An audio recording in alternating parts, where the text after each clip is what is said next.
Proxima সেন্ট্রাইতে আমরা picnic করতে যাবেন? ওখানে যদি আমরা শীতকালীন পিকনিক করতে যাই তাহলে আমাদের কত সময় লাগবে? ছোট্ট একটা আইডিয়া দেই। তো আমরা যে পিকনিকে যাব, যারা যারা হাত তোলেন, কিভাবে যাইবেন? গাড়িতে? কেন? প্লেনে? রকেটে? হ্যাঁ, রকেটে যাইতে হবে। প্লেনে যাওয়া যাবে না, কারণ বর্তমান বিশ্বে সবচেয়ে দ্রুতগামী যে প্যাসেঞ্জার প্লেন আবিষ্কার হয়েছে এটার নাম হচ্ছে বোম সুপারসনিক। বোম সুপারসনিক, এটা ঘন্টায় চলে 1300 কিলোমিটার বেগে। এটা দিয়েও যাওয়া যাবে না, কারণ কোন প্যাসেঞ্জার বিমান দিয়ে এই যে মাধ্যাকর্ষণ শক্তি, এটাকে ডিঙানো যায় না। আমাদেরকে যেতে হবে রকেট দিয়ে। কোন রকেট দিয়ে যাব? যে রকেট দিয়ে নীল আর্মস্ট্রং, এডউইন অলড্রিন আর মাইকেল কলিন্স 1969-এ চাঁদে নেমেছিল।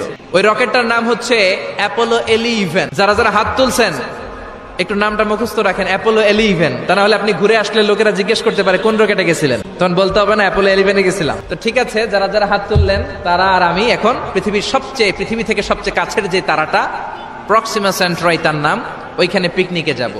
তো এই যে রকেটটা দিয়ে যাব অ্যাপোলো 11, এটা কত দ্রুত চলে এটা আগে শোনেন।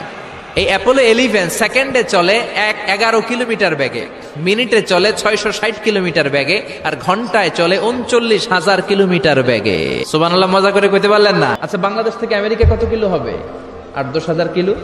তার মানে এই রকেটটা দিয়ে বাংলাদেশ থেকে আমেরিকায় 1 ঘন্টায় 4 বার আসা যাওয়া করা যাবে।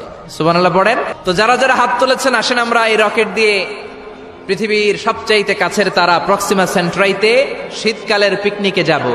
কিন্তু যাবে